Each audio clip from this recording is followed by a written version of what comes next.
golden years. Merriam-Webster.com defines the advanced years in a lifetime. Well, what is the thing that's golden about getting old? Losing your ability to drive, having bladder control problems, knowing where the bathrooms are in all the stores you visit. Many people are experiencing the golden years, may not believe they're so golden. Is there anything golden about them, Reverend Sue?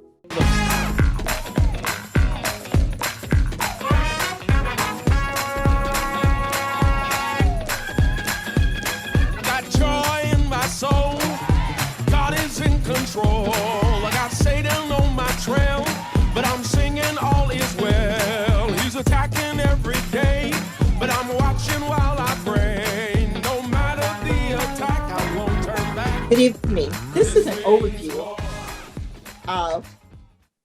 to look at cultural upbringing and attitude about intimacy and older people. This is part 2, and we call it The Secret Lives of 65 Plus. Last week, well, this is part 2. So we're going to go right on into part 2. But I would just like to remind all of us that soon you realize how fragile your once young body is. We don't have time to waste away. God has given us the resources to help us get up and be more active to prolong our lives. We cannot turn back time. However, we can live a happier, healthier life now, regardless of how long it has been or how much time we have left. God has given us the gifts of aging. God he gave us those who are already in their golden years an opportunity to pass on the knowledge you have gained from many years of life to others, helping them grow and learn. And so I had this opportunity to talk to several older people past 65 plus. And one lady is 90 years old. And I asked her, are you still dating? She said, no, not now. She said, I said, why aren't you dating? She said, because basically the guys I was dating, they're dead. I said, whoa. And so she said, and still, I believe that still human beings don't sit back and rot away, worrying about what people are going to think about them, and do the traveling, meet other people, and continue to have a good time, have a life, and not worry about what people say about you. Are you too old to date? Are you too old to go out with your friends? Still 90 years old, you too old to go out with your friend. She said, no, don't worry about that. You live your life the best that you know how to live your life. And God has blessed you with good energy. God has blessed you with good health. God has blessed you with a good mind. Do those things that you are able to do. And I thought that was very inspiring to so many people. And I wanted to share that.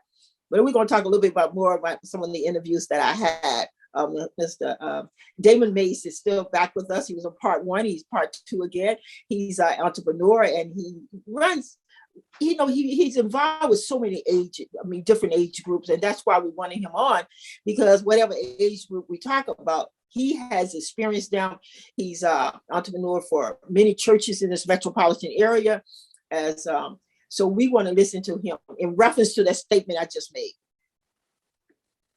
Well, thank you, Reverend Sue, for having me again.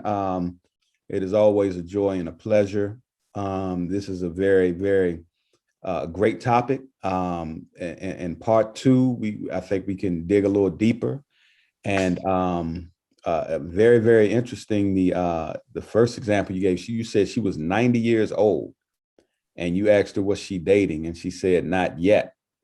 Mm-hmm. And what did she say again after that? Not yet. They're what's wrong with them? Basically, I asked, was she dating? And she said, no, they're dead. And the people she dated actually have gone. They've gone from this earth. They're not here. And I asked her about younger men, and she said, that's fine. If I can find one, I would do that too, because I have energy. I'm out. I like to do things. I enjoy life. And so I appreciate her, number one, for being very honest and open Transparent, about her feelings and not ashamed to make those statements. And she is a Christian. Right. And one interesting thing that I was reading before we got on, Reverend Sue, it says the need for intimacy is ageless, and studies now confirm that no matter what your gender, you can enjoy sex for as long as you wish. Naturally, sex at 70 or 80 may be it may not be like it was when you were 20 or 30, but in some ways it can be better. So it's like fine wine. When you get a little older, 70, 80, there's that intimacy, and I guess sex can be better. What an interesting topic. So I don't think it's out of the realm for 70 plus to still get it in like they were when they were in their 30s. Now, I had to have some comments from part one, is relating to what you said from part one. And some people text me and say, well, why is he so young to talk about aging? I did it on purpose because I want to hear from people around older people on a continuous basis and have your mindset, your stereotypes about older people.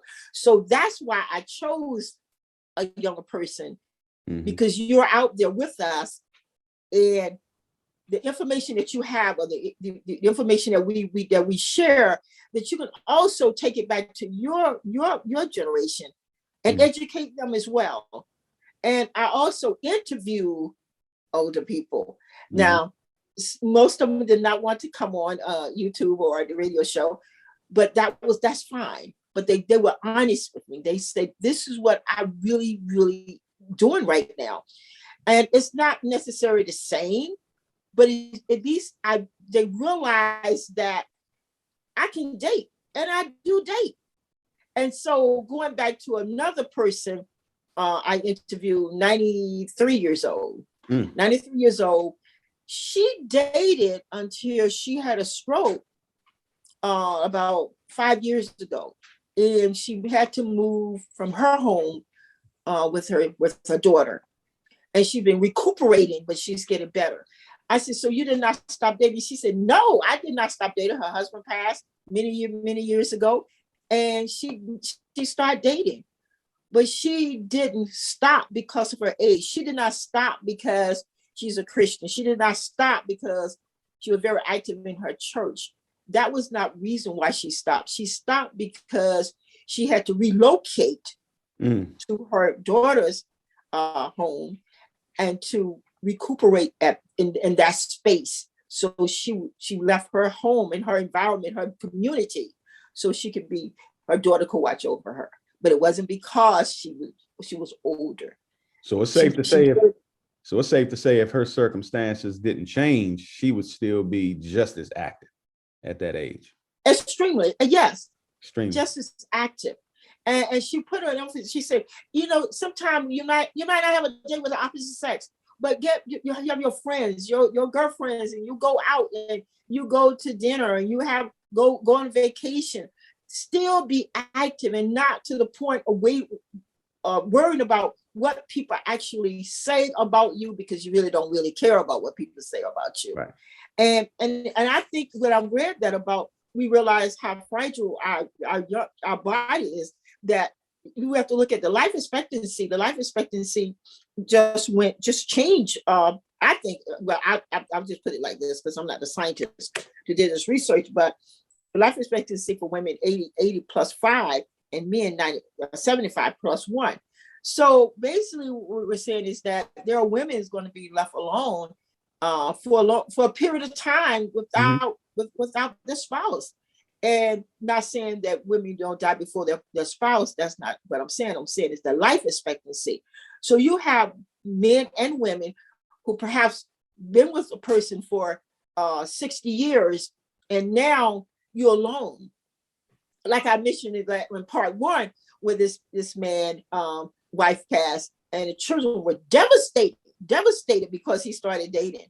But they have their spouse, they have their family with them, but they were devastated he started dating. So they had to have a meeting, a heart-to-heart meeting, and to understand his needs, understand what he's going through. And they're okay with it. They're okay with it now. So sometimes it's just, you have to have an open communication, open heart communication, even with your children. But I think, Reverend Sue, I mean, when I get older, and God forbid anything happens with my wife, I mean, I hope my kids don't come try to have a conversation with me if I still want to get out here and meet somebody or continue to date or to be sexually active if I'm in my 70s or 80s or something like that. I'm gonna look at them like they're crazy, because I'm telling you that the older folks that I'm around are just as aggressive than younger folks. I'm not telling you what I heard. I'm telling you what I know. They are just as aggressive. Some of the women are even aggressive. They'll push up on a younger guy real quick. A older man, they'll push up on a younger lady.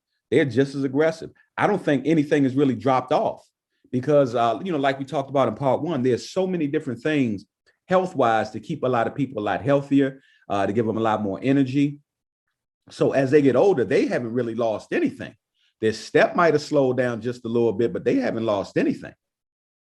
So I don't know why it's a surprise for kids, especially in 2022. This is not 1980 or something like that, where, you had Big Ma in the kitchen and, that's where she kind of retired at, just cooking Sunday dinner and everything. Things are different now. You got great grandmas going to clubs and lounges now. But what I'm saying is that, going back to the title, is that The Secret Lives of 65 Plus. And the reason we chose that title is because we don't want it to be secret. It doesn't have to be secret. Right. Yes, they are doing that. Yes, they are going to where they want to go. Some of them.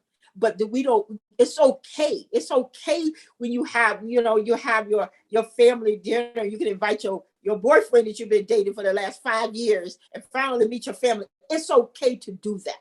And that is so significant that we understand that because of aging and the way our society is, the culture of the society is youth oriented, but we're trying to change the way of thinking.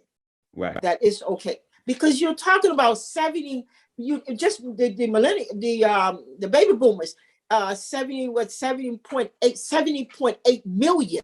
Yeah. And the millennials is like 72.28 million. Mm-hmm. You're talking about a lot of people who's out there, and don't sit home. Don't be ashamed of what you do. Now, if you're ashamed of what you do, as a Christian, I have to say to you, maybe you need to go back and check with God about this. That's between you and God, and what you do, what you're doing right and what you're doing wrong. And I think at a certain age, you should already know what you're doing wrong as a Christian. Well, Christians to know. Go ahead, Reverend Sue, because I got one for you. I'm sorry, what now? No, I was saying, go ahead, finish your thought. I didn't mean to cut you off, but I got one for you. For Christians. Right. But the thing about it is that's why The Secret Lives of 65 Plus, this secret lives, it should not be a secret that you are dating when you're 80 years old. It should not be a secret that you are dating when you're 65 years old. It should not be a secret or an attitude with your children or your grandchildren, that you are going out, you're active, you're doing things.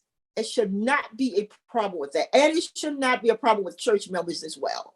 Right. I think the one thing that I wanted to add was this right here, is that for Christians, I mean, if you don't know that, older folks still get it on, then you might want to read the story of Sarah and Abraham.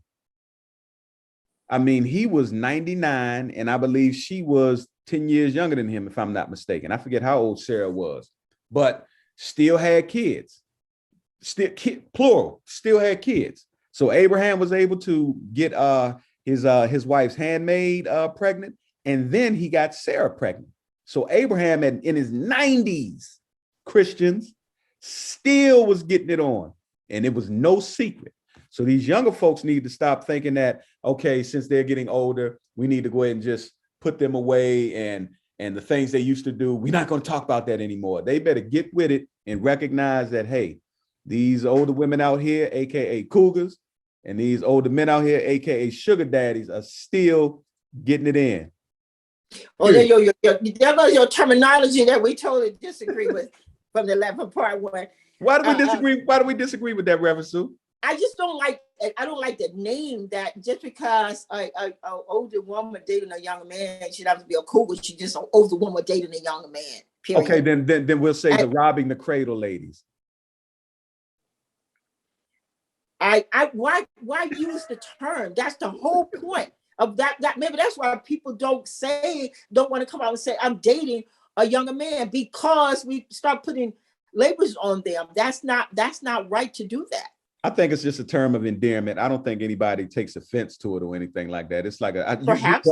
but the older ladies, though, believe it or not, that I've encountered, they've actually told me, or some of them, they're like, yeah, I'm a cougar. I like younger men. They boast about it. It's like they wear it as a badge of honor. I'm a cougar. Yeah, I'm a cougar. So, different strokes, different folks. Okay. So I think everything we're saying is true. And yes, this is also a truth, but in addition to dating, which is, that's what we're talking about right now, in addition to dating or remarrying. We'll go back to that soon. Now, older people get discounts. So now when you dating this man, and this man is that man happen to be dating you, you get discount with Metro, you get discount with a hotel reservation, and I'm not assuming anything. You get discount with rental cars, you get discount with Walmart and restaurants and Amtrak. AARP. You can have a great time going out because of your discount. Two people together, I mean, you can like party at every other restaurant for the whole week getting discounts. That's what I'm saying, because it's some truth in aging, that it's not all bad when people say, oh Lord, this is Asian thing is something, because I got pains when I get up in the morning. Well, then stretch out and exercise. But there are positive things about aging as well. Yeah. So you get all the discount. I want to put that in there. But another thing I wanted to also add is that I think one of the most important things is that what I would like to stress, and we mentioned a little bit, where you lose your loved one, you lose your spouse, and been married for 60 years. That's a long time to be married. That's a long time. Or 70. You've been married for a long time. You're married all your life, pretty much, an adult life. And I think our society should not look at you as an individual and say you cannot talk to the opposite sex. That is the most ridiculous thing I've heard of in my life. Yeah, that's crazy. And we have to stop doing that. Immediately stop doing that. Because it's a whole different story when you get that age. Yeah. And even and you also have some older people looking down on other older people because they're having fun. They're going out on a date. One lady told me recently that I said, have you been dating? I think her husband passed about 10 years ago. I said, have you been dating? She said, well, not really. I said, what not really means, And she said, well, she met with him for a meeting one time. And the next week, he called her to go to lunch with him. And I went to lunch with him. I said, so was that a date or what? She said, well, not really. I said, but after we finished our conversation, she realized that, perhaps I should do that more often. He really liked her a lot, and that she should really just start dating him. I said, there's nothing wrong with it. It's absolutely nothing wrong with that.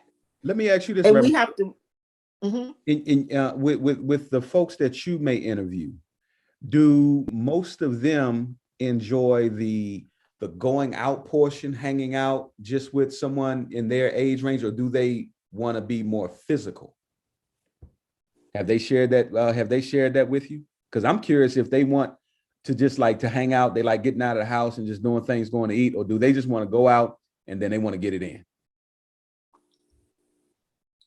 No, I have not really talked to them about that. I did not talk to them about that. I know the first person I talked was 90 years old. Yeah. She wanted to probably do both. She probably would do both. She just like both. And I can imagine, because she said, listen, when I was young, you did godly things, but I was a swinger. I enjoyed going to clubs. I enjoyed doing all these things. Yeah. So I'm 90. I still enjoy going out to different places, but she's not doing it now because the only reason she said, like I said, that her friends, all her friends are deceased, and now she's seeking. She's looking for another boyfriend, and she's 90 years old. She is literally 90 years old. And going back to being active, and not having all these secrets, is that we had a similar discussion on our radio show with a 99-year-old man and a woman a few years younger than me. Right. So they were both active, and one of them wanted to book the other. They did not know when we was at the studio. It's not like she knew him and he knew her. But right after the show, she said, he said, I found out that both of them was interested in each other. He's 99, and I believe she was like, that was a few years ago. So we said like 94, about 94 years old. Yeah, at the time. Mm-hmm. And they're sitting around, in the studio, and I'm real serious about, asking questions and all the things that they're doing. Right. And they were ironing each other, and I had no idea. Maybe we should get a date going. Same thing you probably did when you was in your 20s or 30s or 40s. And they were 90. They were in their 90s. He was 99. Wow. At the time, a few years ago, he was 99 and she was 95, I believe, 95. Yes. See, I don't think that excitement and that joy and that thrill of the chase and the hunt goes away when you get older. I just think, maybe physically some things slow down. Maybe, mentally, a few things may slow down, but I think the thrill of the hunt is still there. But then too, before he became 99, he was a swimmer, a professional swimmer. Wow. And he was still swimming when he was at the show. He was still swimming. And wow. She was just active. Knew a lot of people, a pleasant person, always worked, always highly intelligent, still the mind is still there, remembers everything. Yeah. So what do you do with this? You got this knowledge that God bless you with. You continue to use it. You continue to use what God gave you. That's right. And never stop thinking about what people are going to say about you because you're older. Right. Society has to change with you. Society has to change because older people just don't change.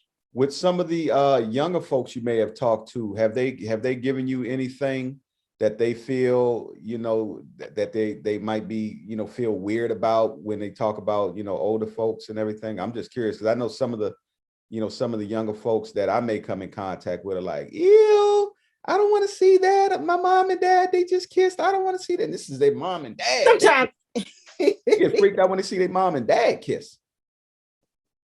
And that's important. Because if they didn't see their mom, they didn't see their mom and dad kiss when they were younger, if they saw their mom and dad kiss and hug and held hands when they were younger, they would expect that as they age because they're in the midst of aging. Okay. Young people don't, sometimes it's hard to admit that my parents are aging. Okay. When I got out the car, and I didn't think I had a problem getting out the car. My son said, "Oh, Mom, you know what? You're really you're old now. You can't probably get out the car." But I was getting out of the car because I know I'm active. I was just getting out the car, but he saw something there. But perhaps in his mind, I'm going back 20 years ago. She just jumped out the car. But now I'm getting all nervous. My mom is old. Oh, what I'm gonna do? And children have a tendency to worry about their parents as they aging. Okay. And the least little thing that they see that didn't happen, say it was 5 or 6 years ago, they start thinking, oh, my parents are aging now. Oh God, what I'm going to have to do? I need to do this. I need to do this. I need to call them every hour on hour. But that's the part of the aging process, dealing with, working with your children. I see something here, But going back to your question is that I think when younger people I think children are probably worse than the people I talk to. As far as young people are concerned, or maybe say the millennials, they just see you and you're like, you're okay with them. Matter of fact, they request they meet with you to get the wisdom, the knowledge that you have, and they don't have a problem with you sharing that knowledge. I found that to be true for the conversation that they had.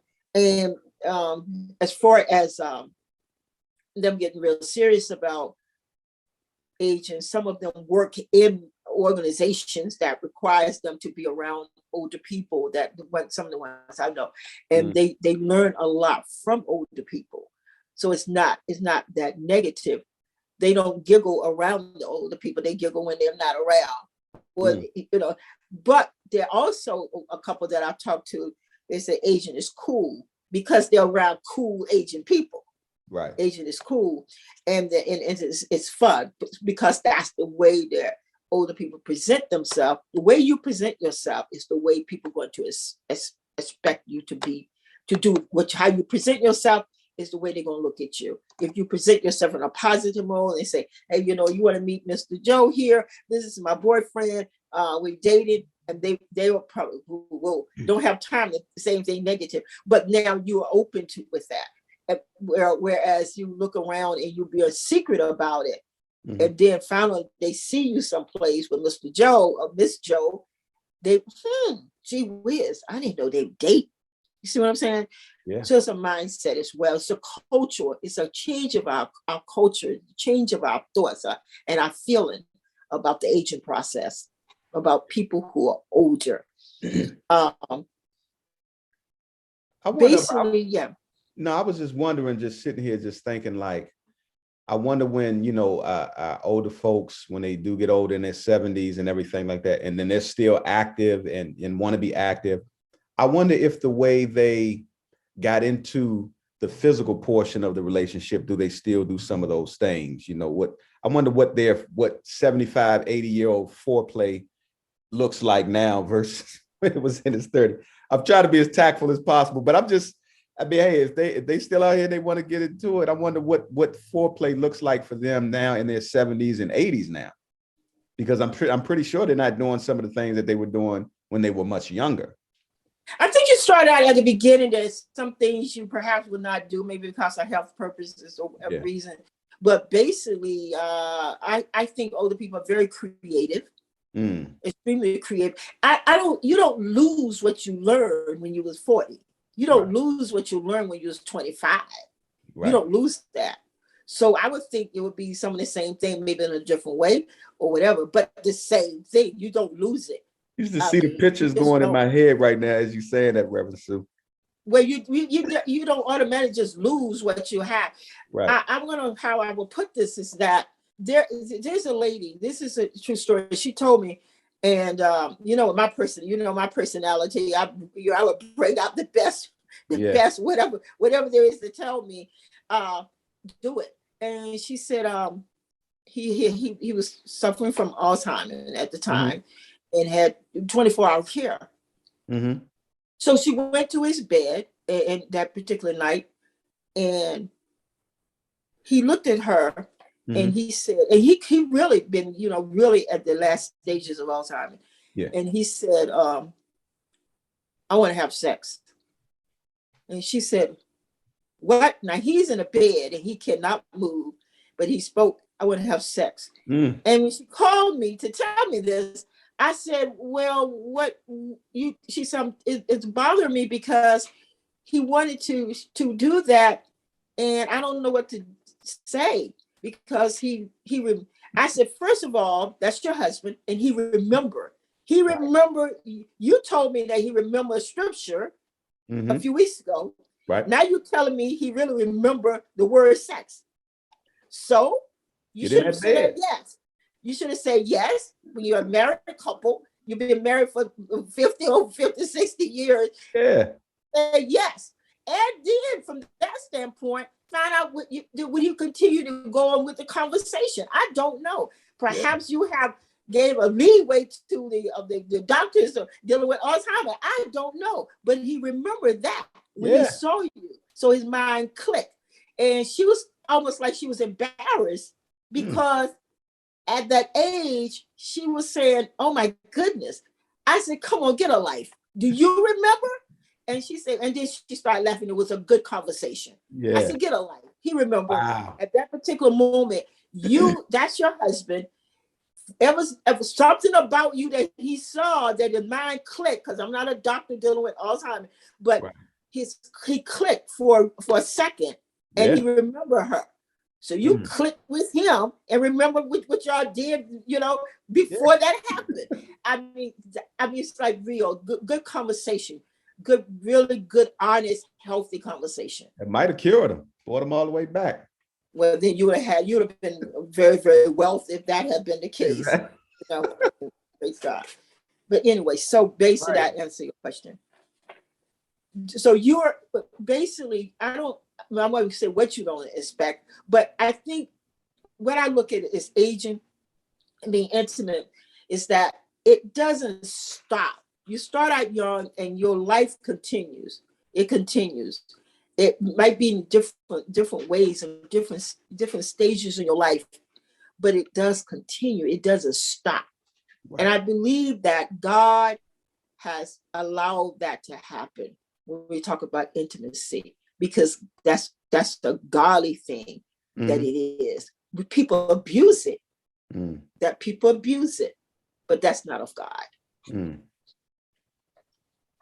Right. So have you, another question is that being an entrepreneur and you deal with all aspects of audiovisual, have you had the opportunity to,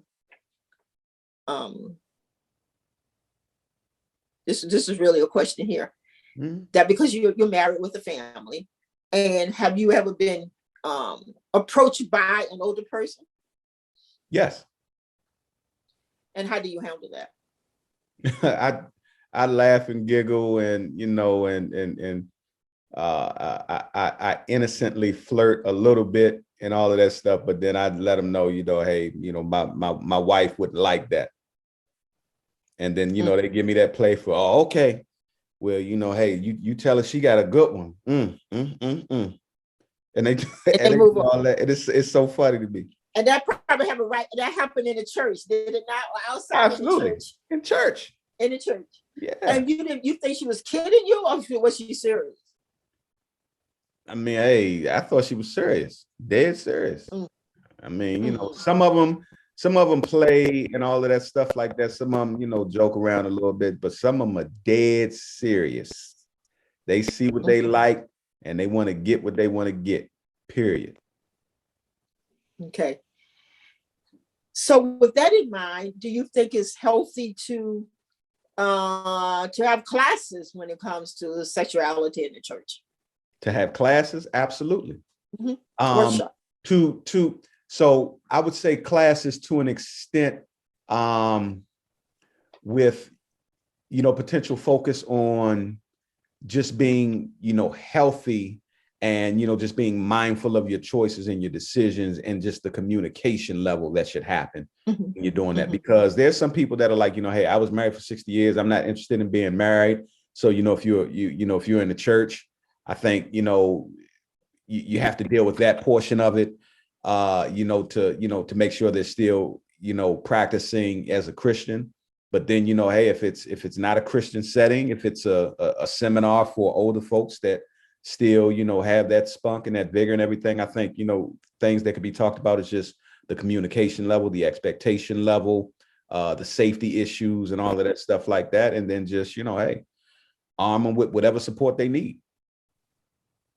And I totally agree with you. I think that we should have workshops,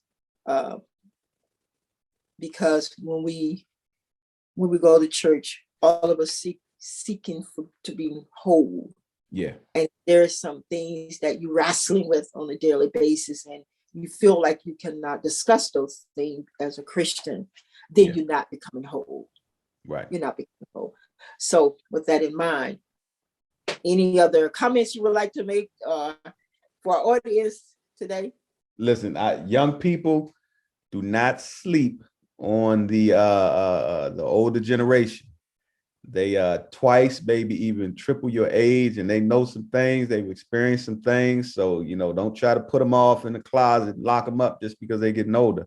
they will probably give you a run for your money. I ain't telling you what I heard, I'm telling you what I know. So just, in today's society, things are just a little bit different. People are healthier, people are more in shape. The testosterone level in guys is not really going down. The estrogen level ain't gone away. So just make sure you all remember that.